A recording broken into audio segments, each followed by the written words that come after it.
So are we beginning? Yeah. Hey, everybody. I'm Ryan. You know that. I'm back with Mike. Last month, a month and a half ago, something like that, Mike came over and schooled me with a bunch of theory stuff that I'm still like trying to digest. I remembered like a bunch of the licks that you showed me. Cool. And like a chord shape and stuff like that. But we're back, and Mike's going to show me some more stuff that might be out of my depth, or maybe I'll get it this time. I don't know. We'll see. Let me show you what I remember doing from last time. I remember the little country lick. You do that better than I do now. It's not my best attempt at it. That was, hey man, but I've been messing with it, and you showed me this little chord shape. Every minor third. Now, how long? What's the distance of a minor third on our instrument? I don't know. Hum the first two notes of Iron Man. Dun dun. Right there. So that's the third. That's the minor third. So that's that distance. Now, if you do that chord, what was that cool chord that you showed me? The jazz chord that we did, which is okay. Now do that. Now that's how we do that, and go up another minor third. Well, it'd be there now. Minor, yeah. So 2, 5, 8, 8th fret, 11th fret, and then it starts over 14th fret, and that's where you started. Pretty sweet, right? And that, if we were in A minor, if we were going, what was the lick you did? Where'd you try it from? I think I started on the C. Wait. Good. Would you please do that? Sure. A 1, a 2, a 1, 2, 3, 4. I'm gonna wait until you get a little drive on here. I feel it.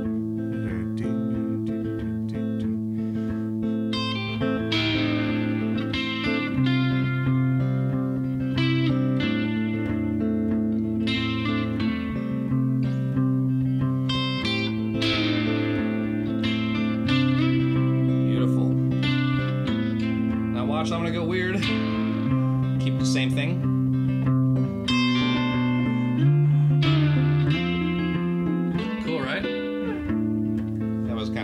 That was a little weird. But it was, see, I like weird.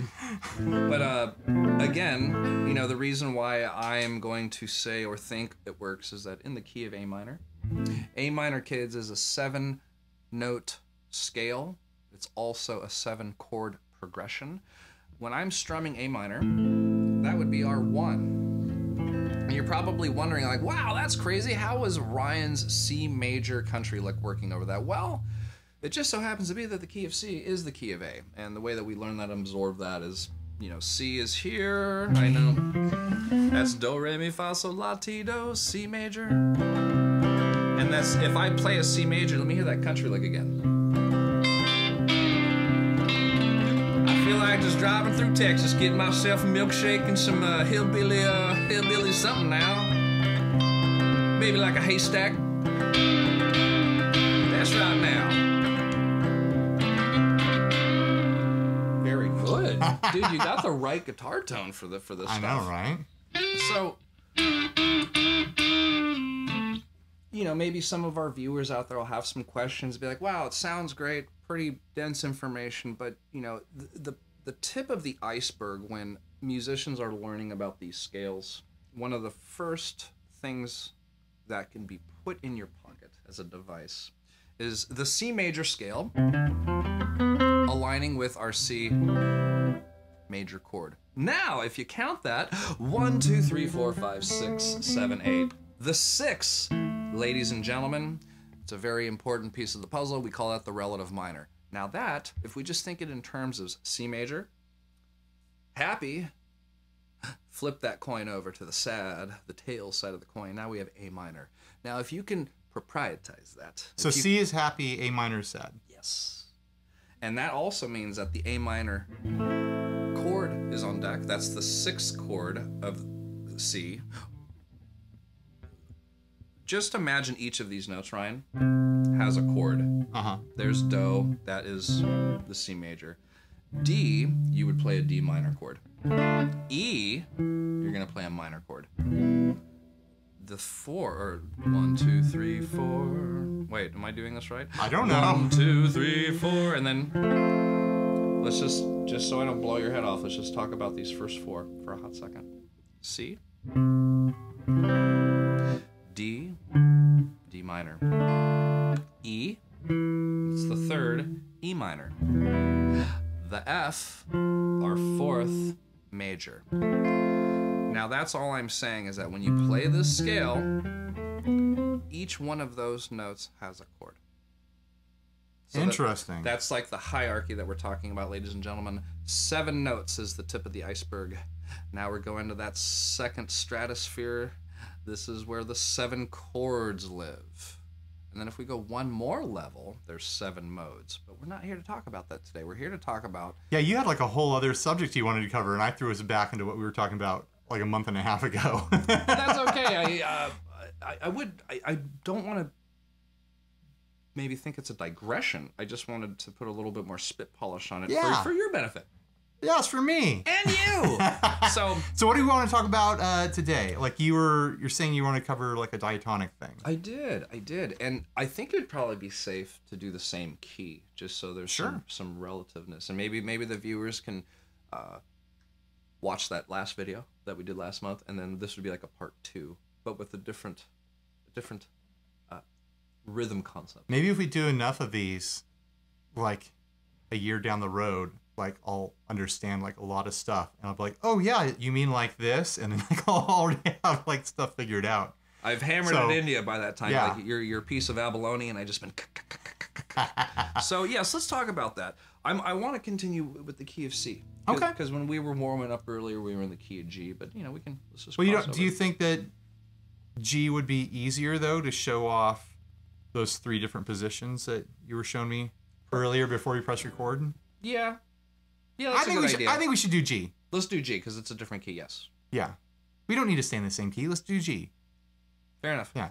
So the key of G, ladies and gentlemen, brand new, fresh key. It's got that new key smell. Yeah. Let's take a little inventory.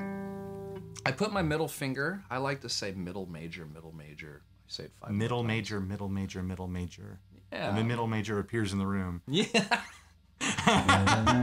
And also with the reference of maybe saying 1, 2, 3, 4, 5, 6, 7, 8. And then also do, re, mi, fa, sol, la, ti, do, na, na, na, na. That feels like Christmas. Right.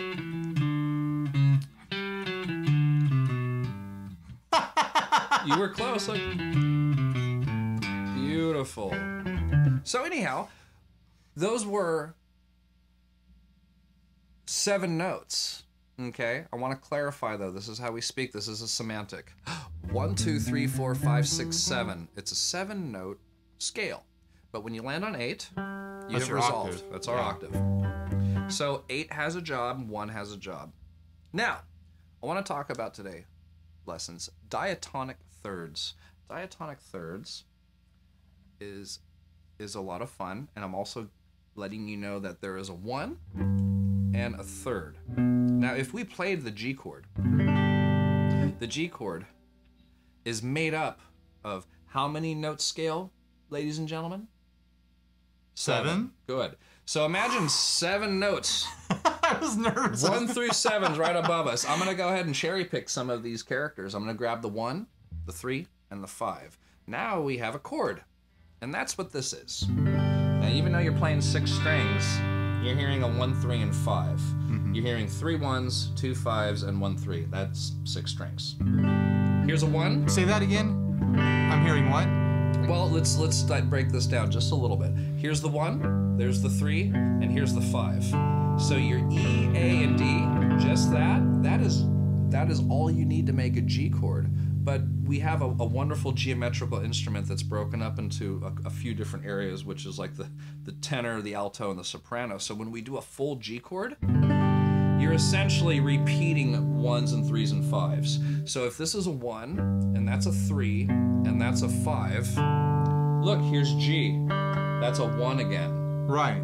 Now this is a D. That's the 5. And that's a 1 again. So it's 1, 3, 5, 1, 5, 1. That's what 1, 3, those... 5, 1, 5, 1. Yeah. 1, 3, 5, 1, 5, 1. And then, you ever play this G chord? So like down here, that like a 1, 5, 1, you're playing like a power chord basically. Pretty smart guy in the You room, can ladies and gentlemen. move that around. Yeah. That's the first thing I've learned that I'm not going to forget this episode. But this, the D and the G, that, Yeah. play that. That's a power chord by itself. It's this. I never thought about it that way. It's cool, right? So like if I'm Tom Petty and you want to be Mike Campbell, I'll go, and you could be all. Let's try it real quick, just for you folks at home. A 1, a 2, I'm not counting.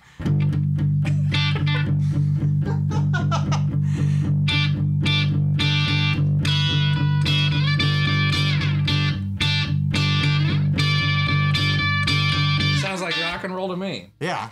But, one of my favorite things is the simplest little thing in rock and roll songs. Like the whole song's going, and you hear the piano in the back, and it's just someone going, ding, ding, ding, ding, ding, ding, ding, ding, ding, ding, ding, ding, ding, and it's probably the most annoying thing for pianists, but I like that sound.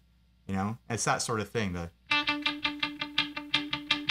Totally. That's all it is. It's just a simple little thing that just spices it up a little bit. I think of like old 80s videos, like maybe what Duran Duran and what Bon Jovi were doing. Like they are the long-haired guys playing using one hand on their keys, and they can kind of... Yeah. So now that we've initiated a foundation to our G chord, I think it's safe to move ahead with these diatonic thirds. Here we go. Here's what's going on, ladies and gentlemen. And I also like to advise, let's not question this very much. Let's just... I guess what I want is, this is where you were editing now. I don't know. Yeah. If I need to edit it, I will.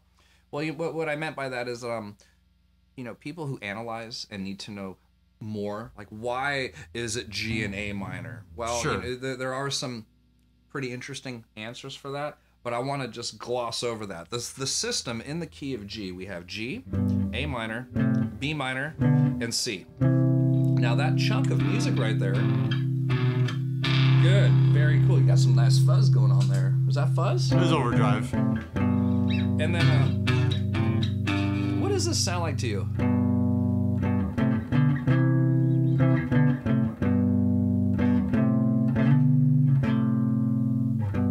Is it a specific song? Does that Lean on Me? Yeah. Ooh. So what you could believe... Oh, nice. He just got me in the oldies part of my brain. Anyhow. Yes. Ryan, would you please kind of like have some fun? Let's talk about second guitar parts. And why don't you play that?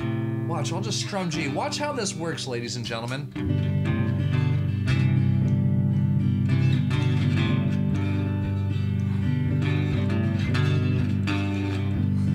Let's do it again. 1, 2, 3, 4.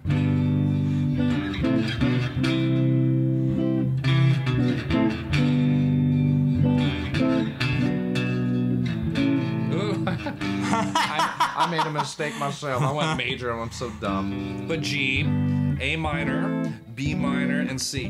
G, A minor, B minor, and C. I never thought... I've played this shape before, but I never thought about what it was. I never thought that it was, comparable to the shape of the top end of a G chord.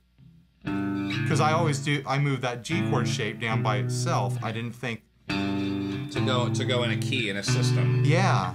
It really gives you the harmonic palette And here's the thing. That's probably like the most musical advancement I've made to my playing in like 2 years, just in this moment. Well, that's great. I'm happy to hear that, because here's the thing. That's a system. This is the major chord progression. These are diatonic thirds. So this is all coming from the hierarchy of those 7 notes and the 7 chords. You might have noticed that I was playing the chords, bar chords, okay? And Ryan here was playing the diatonic thirds, and that means he was playing the diatonic. Let's talk about that. I believe it means 7. So there are... A diatonic. Yes. How many chords in our chord progression? Lucky 7. number 7.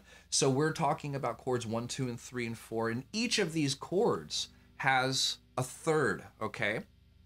We're only talking about the first 4 today, so you might have some questions. You might want to know about 5, 6, and 7, and that is okay. But what Ryan and I are going to do, we're going to have a little fun. We're going to have more fun with breaking the guitar up and down to 3 spots. You ready for this? Yes. So you've already displayed that I like to call this part of the guitar our alto selection. Okay. And that is our E string, string 6, and string 5. And if we're moving too fast, this is the 3rd fret and 2nd fret.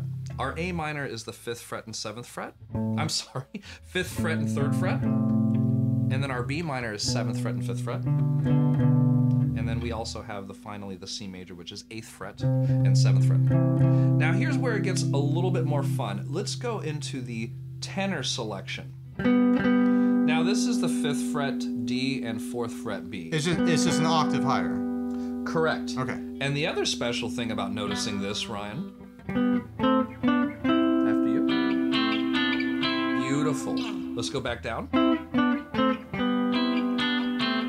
Now the other thing that's very special about this location is that these bits are inside the bar chord. Oh yeah.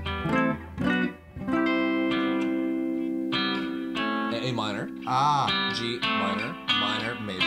Yeah. Okay, so that's the way to like process it, to remember it. Wonderful. To like visualize the chord that you would play. So cool. Isn't that great? Yeah, totally. I feel like I'm getting this lesson a lot better than last lesson. Good. Like, I think last time it went like that, and like I'm picking stuff up this time. Well, you know, I had a lot of pressure. It was my first time on your show. I wanted to let your audience know that I know something. Right. And the lucky number 7. I mean, you didn't know like where my level was either. I think you're great, man. Thank you. Yeah, you're Ryan Burke, the reverb Well, man. I also don't know where my level is either. Like I'm all self-taught. I don't know what I don't know. You know, I only know what I do know. Well, you know quite a bit. You know about these diatonic thirds and the first 4 chords of the key of what? We're in G. Yeah. See, we're nice and focused. And C is happy and A minor is sad. Yes. And You're fine. Okay. You're fine. We're not even using that camera yet. You know, when you referenced C and A minor, you know the same concept goes for G and E minor. So G is our happy. E minor is the relative minor. That's the 6th. So I'm jumping a little ahead, talking about something a little bit. We're in some murkier waters right now, but I wanted to throw a little spit shine on, since we're in the key of G. Sure. Why not talk about the relative? G happy, E minor sad, but they're basically the same scale. Yes, absolutely. Very good. So you ready to go one more area? Let's go deeper. Okay. We're going to do 2 things. We're going to go to the soprano selection, but in between our tenor, alto, and soprano, I'm going to throw in an E minor. Okay? And it's really cool. It's really simple. Let's walk the dog. You ready? I'm ready to walk the dog. So here we go. let's let the dog out so it can do its business. Right. So let's do this. Show them that walk. Good. Now you'll notice that our index finger is on E. Okay. Let's trade it out for our ring finger now, and now our index is freed up, and put it on the 5th fret D. So that right there is an E minor. That's the diatonic third of. This is what we need to stay in key. Gotcha. But it's the 6th, so we're skipping over the 5th, because this is 1, 2, 3, 4. Okay. Okay. Our 5 is here, but that's no big deal right now. But what we're gonna do, we're gonna go 1, 2, 3, 4, 6. And remember, this is just to start over. And here's my favorite part of doing this transformation. I call this a trapdoor, ladies and gentlemen. That means keep your middle finger and your index still. That's the C major. Hold this position, Ryan. Let's move up a string set and to the next string. That's an E minor. Okay. So that is... Yes. That. Very good. Now, do you see what Ryan's doing? That's a very important assessment or detective tactic that he's doing right there. Right when we notice something new, we immediately correlate it to what we know. So if we're deciding or discovering this new E minor that's right here, diatonic thirds, I really like what you did, because that is an aspect of my teaching. If we notice something new and being redundant at this point, but we know that it's here. Yeah. And it's...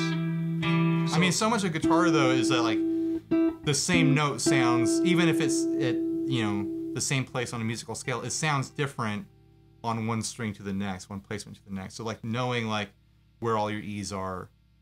Which is like, really important. It's like, oh, I don't want that twangy E that's up here. I want that, like, more mellow E that's up here, you know? Precisely. So the trapdoor, I lost it. It's okay. So here's the C, right? Right. And then watch this, ladies and gentlemen. We get to start over.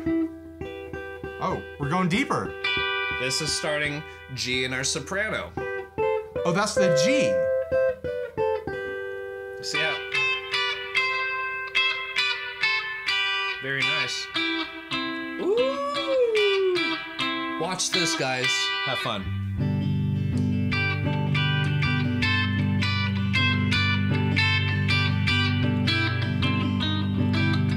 Keep going.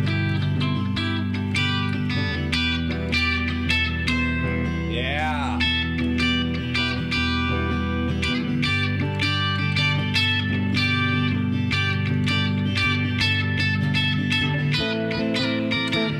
I lost it.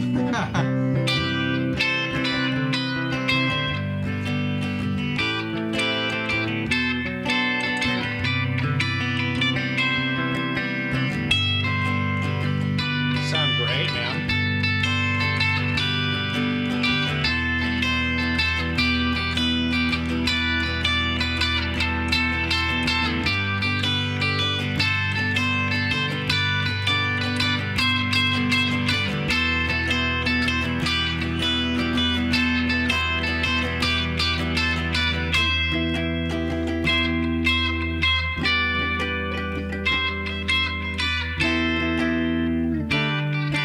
I didn't know what to do over that last part there.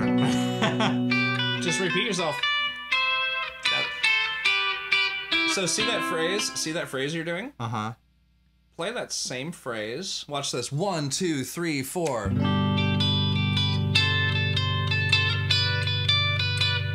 then again. That's over our 2 chord.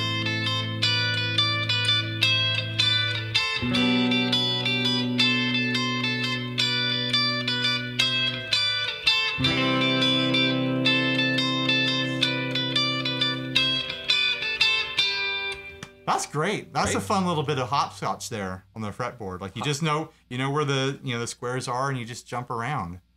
Jump around. I like that little... Dude, that's... It feels very Nintendo, you know?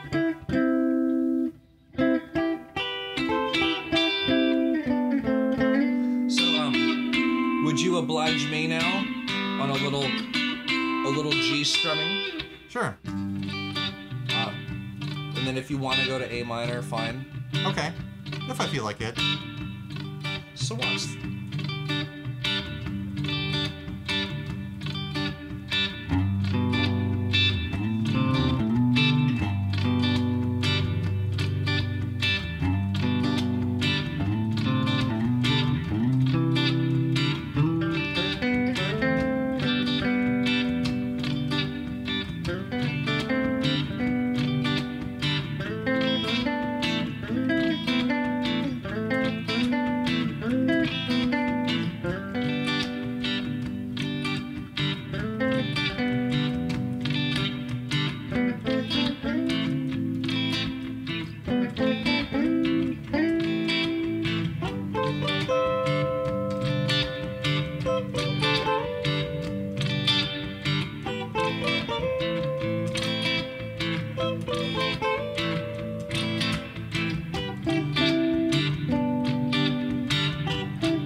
I was like feeling like we needed like margaritas in front of us or something like that.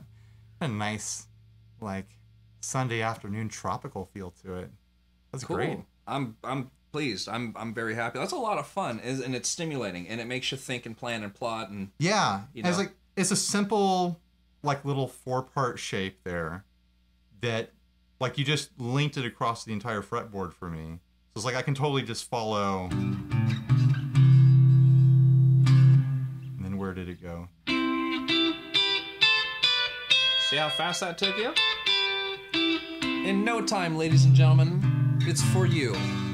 That's great, and I'm dumb. The fact that I'm able to like follow this is pretty great. But it uses like shapes and movements that I already use in my playing. I just didn't like ever have a concept of how it all connected. And it's like the hopscotch thing that I was mentioning. Like that's how I play guitar. Is just like these shapes that I know that they're there, and I can just jump around in these squares that I'm familiar with. Like now that shape is in my mind, I can move that around and get all over the place with it. And like just that fun little stuff like.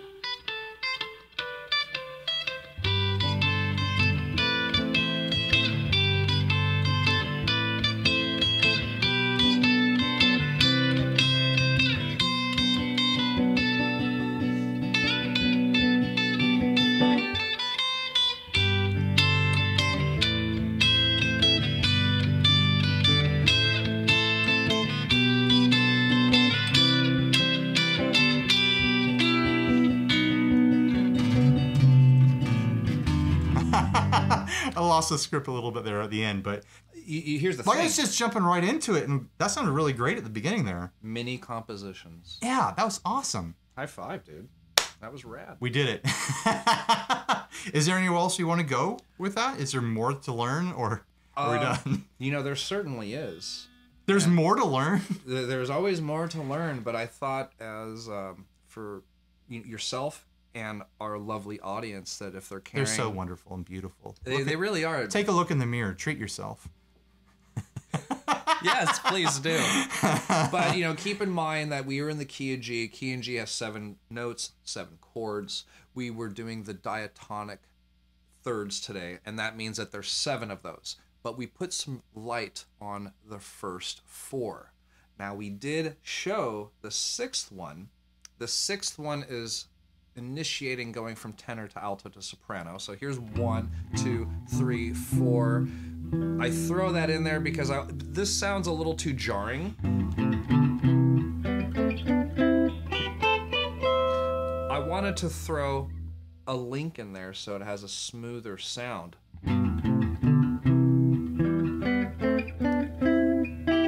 And then plus the marriage and the redundancy of middle and index going, there's the C, there's the E minor, there's the G again.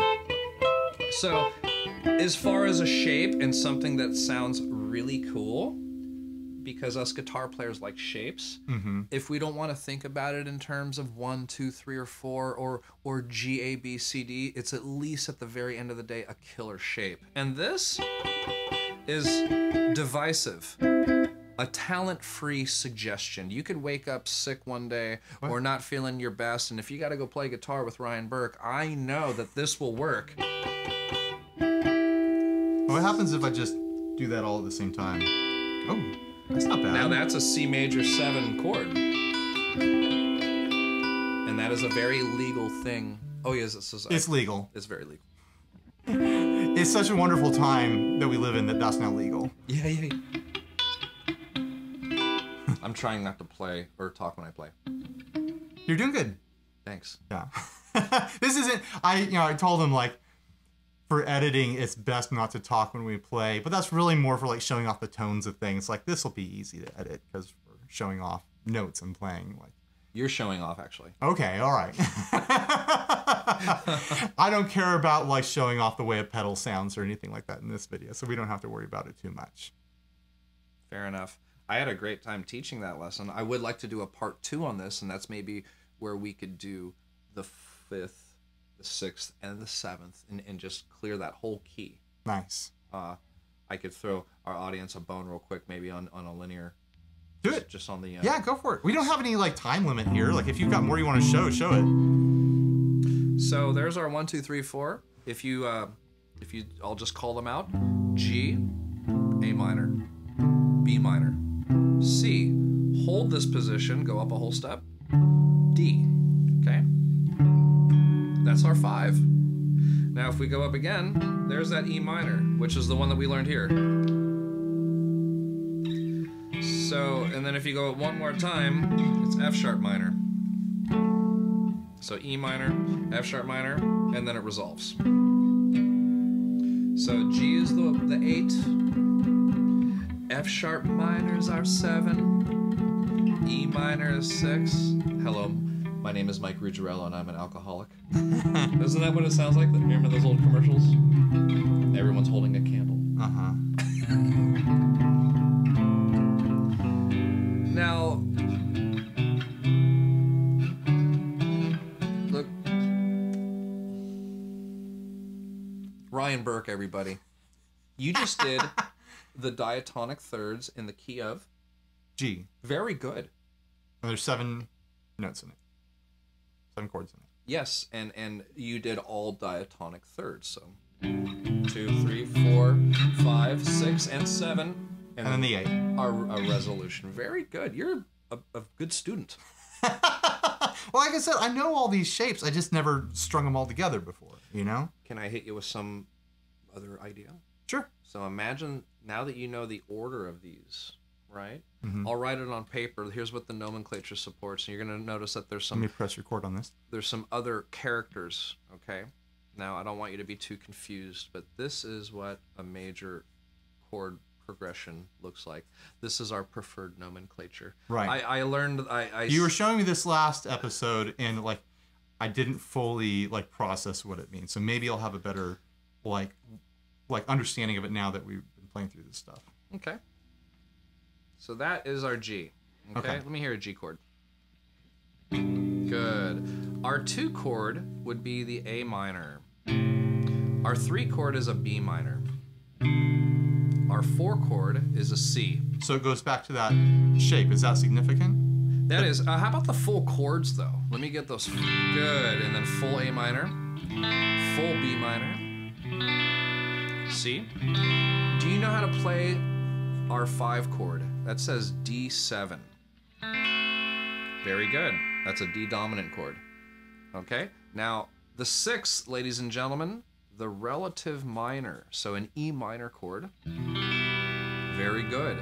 Now that means that if the heads side of the coin was G, if you flip that coin, the tail side of the key or coin is E minor. Right. And that also supports our E minor scale. So now we have one more chord. It is the oddball.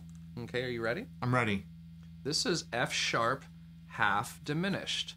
Now, chords 5 and chord 7 is a different chord family.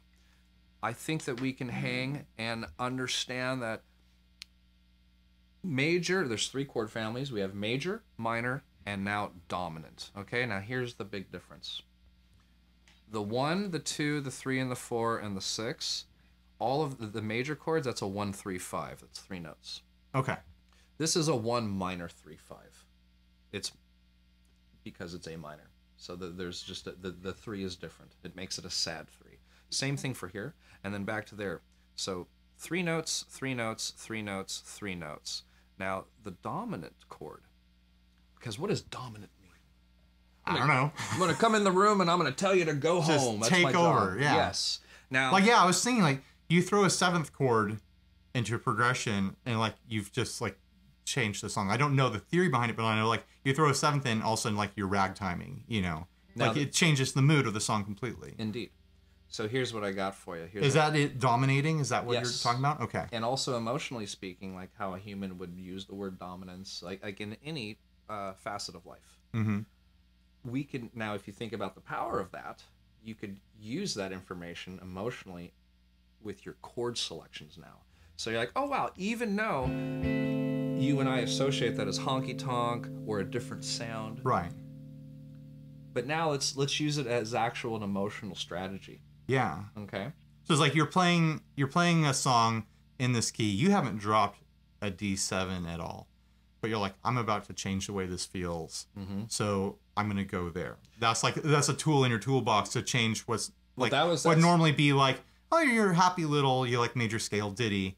You're like, now I'm just going to like really grab people's attention by throwing this seventh in there and changing the whole mood of it. Very nice assessment there. That also came from a place of like a choice though, right? Okay. But see, that's still a good choice. We can still operate with that. Let's go back to something more firm, like the rules. Okay. Now, the rules of music say when you go to our 5 chord. You keep talking. I got to close the door because the kids just got home. Oh, do they? So the 5 chord, everybody, when we play a power chord, it has that strength, that power. Right. Right? Now, that relationship announces dominance. Okay? Now I'm going to take this part of the relationship and play its chord. Okay? Go ahead and play that D7. So if we're in the key of G, its job is to push you home. Now land on a G chord. Didn't it sound like you just turned the page or something right there? But show them again, please. D7. Okay, so that... We're home. Yes. Now, in the theory of music and studying a chord progression and their tendencies, that we're essentially talking about tendencies and their strengths, which is another way I like to think about this, is that there's 7 chords and there's 3 chord families. They all have, like, power to them. Right. All right. So, something that you can do if you, let's say you like these chords, you play all of them, right? E minor. Now let's do that 7th chord. It's basically an A minor with an F sharp in the bass. That's F sharp half diminished. Oh, interesting. So I've never played that chord in my life. Right?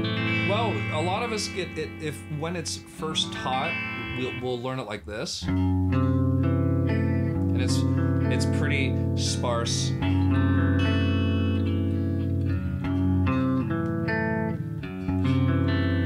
Now that's how you're first going to learn that chord, okay? Now in context, really dark. But watch. So it has a special move to going to G. It's the leading tone. Now, chords 5, very good. Chord 5 and chord 7 are the dominant chords of our progression. Now, another reason why they're dominant and weird is that they have 4 notes per chord. G has a 1-3-5. A minor has a 1 minor 3-5. Okay? You've heard of those before, triads. Look, there's D. Put D in the back. So now you have a G chord. Okay? If I go to A minor, there's my A minor chord. But like, you know, if you're a bass player, lead guitar players learn this. Those are called triads. B minor. C major. Now look, we're on the 5. This is dominant. You have a 1, a major 3, a 5, and a minor 7. So the 5...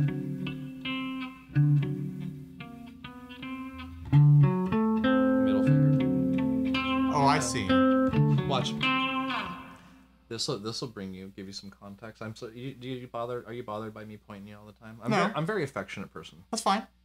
I'm a toucher. I'm a hugger. You can touch. Here I come to save the day. Nice. Dominant, right?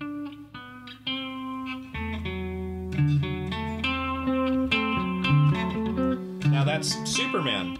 Yeah. Superman's the most mightiest one out there, right? Would you say that's a dominating sound right there? Yeah, totally. Good. Good. Now, well, let's go back to E minor. Back to 3 notes. Now, good. Now let's finish this situation. We're going to go to another dominant chord. We have 4 notes to play here now. We're going to go like this. Oh, I'm sorry. Shit.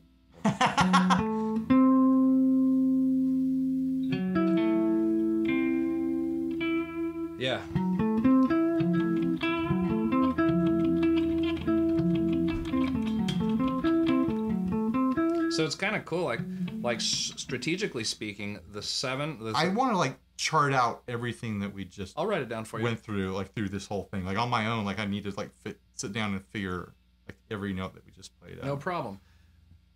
There's some nice ways to think about this. You know, here's G, then you say A, and then G, A, B. B is the 3rd. What's the next letter? C. D is your 5th. So G, B, D is how you say 1, 3, 5. And you just do that with the next letters. A, C, E. A is your 1st letter. B is your 2nd letter. C is the 3rd. So there is, if you use the alphabet to your advantage and know that G is the last letter of our musical alphabet, you just start over. Yeah. So the shape was... Good. Yeah, I would prefer that you use your pinky because there's I get a little snooty about this because I am a technique guy, but you do want to apply ergonomics to this. Just in the idea that you have 4 fingers and 4 frets.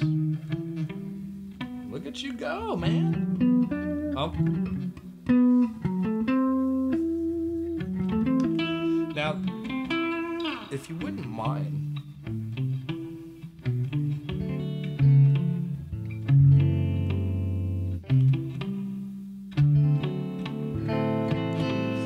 yeah, I'm gonna have to write that all out and figure out how it all connects in my head.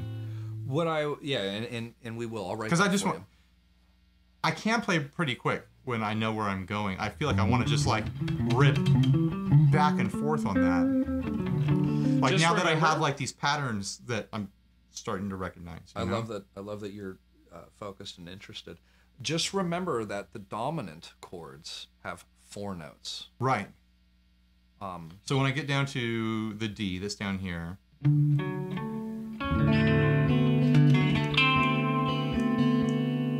then I skip to the E. And then the F sharp thing has...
I was a little sloppy, but I was getting it as we were going. Very good.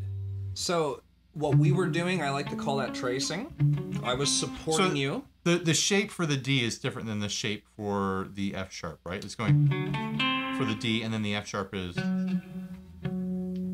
See, this is... If you... Okay. I thought they were the same, and I was getting mixed up. Yeah, you know, may I make a suggestion there? Sure. The reason why I like applying ergonomics and this 4-finger chromatic method here is that if I put my hand between the 9th and the 12th fret and I play that 4-string, the quadad, a quadad. It's a quadad, Daddy. I don't like quadads. I want. So we're gonna have a diatonic and a quadad. Oh my god, it's so funny. Music jokes, everybody.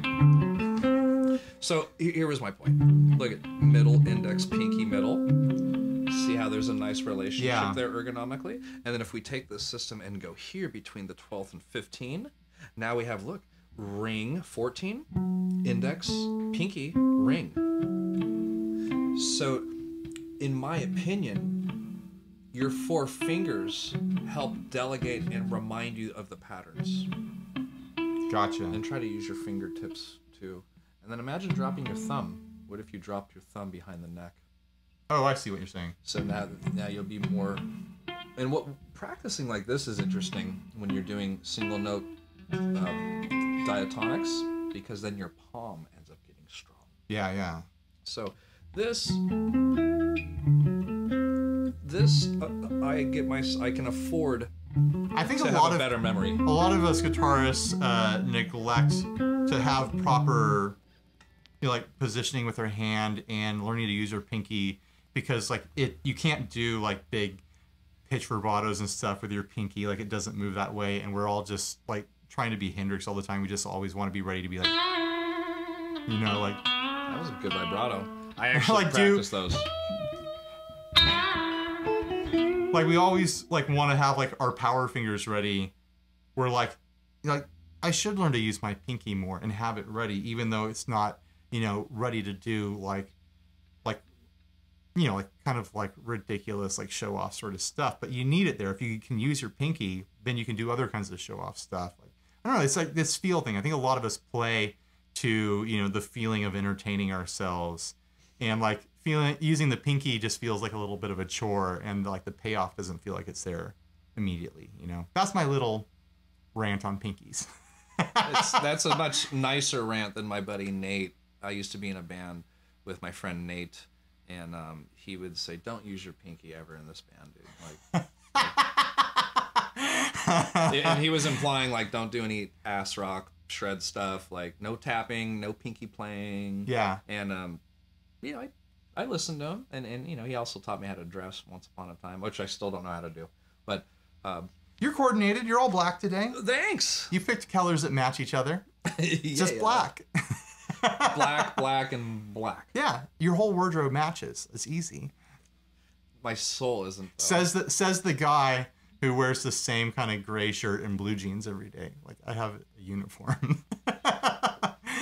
Speaking of uniform, I would like to purchase a 50 cycle hum hat, a 60 cycle hum hat. We don't sell hats, but we used to have patches. We don't have them anymore, so you're out of luck. Oh. I can get you stickers, so. I like all the different colored t-shirts you offer. Oh, through the online store? Yeah. Yeah. We just started doing, you can see the links down below. Your phone is singing to us. Just started using Teespring, because they integrate with YouTube well. Sorry. We have a threadless store as well, and we put stuff on different colors. That's a little bit of a side tangent there. You need to take that? No, I didn't. No, I'm just trying to turn it off. I did that on purpose. I want to see some t-shirt sales. So is there anywhere else you want to go with this? No, I really wanted to just put some shine on the first four. I really hope you enjoyed that. I know Ryan did. I did. I feel like I'm walking away from this with a lot of information that I'm actually processing. I'm not just like a deer in the headlights this time. And I feel like I'm coming back to this chart, like it's starting to make more sense. Like last time I was just like, I don't know what he just wrote out. That looks like math. I don't know. But now I'm really processing it with just that scale and those shapes moving down the neck and how they relate to each other as far as like hitting the seventh and hitting majors and minors. Like I feel like I'm getting it.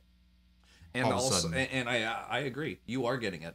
And also throwing some, putting the D7 and the F sharp under the gun and saying, look, this is a dominant chord family. Yeah, these are different. Some of the reason that they're dominant is that they not only have an extra note, they're 4-note situations, but their job is to push you home. The D7 to the G is very recognizable and pertinent.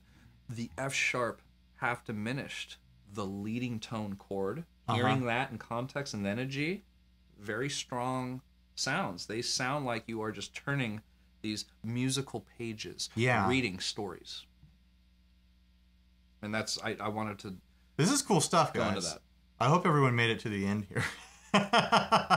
Well, should we jam out, and then we'll just jam for a while, and I'll pick the choice pieces to cut together as our little outro here. Go follow Mike's channel, Theory Thursday on YouTube. You have another channel too that's more lesson based. What's that called? It's called Mike Ruggirello Guitar Instruction.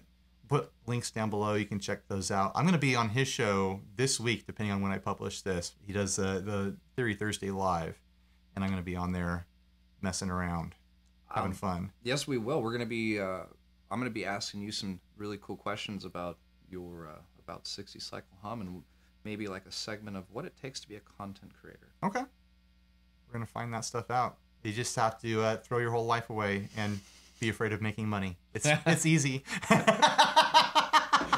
lot of fun.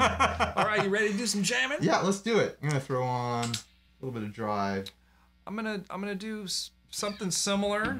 I might even go like G, C, B minor, A minor, or I think that last piece of music we did G, A minor, and then I went B minor, C, and you just do your thing. Sure. I'm just gonna feel it out, and then I'm looking for that like 20 to 30 seconds where we sound good. I'm like, we got it. Now I can clip that together as the outro. Let's go for it. One.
That was fun. That was noodly.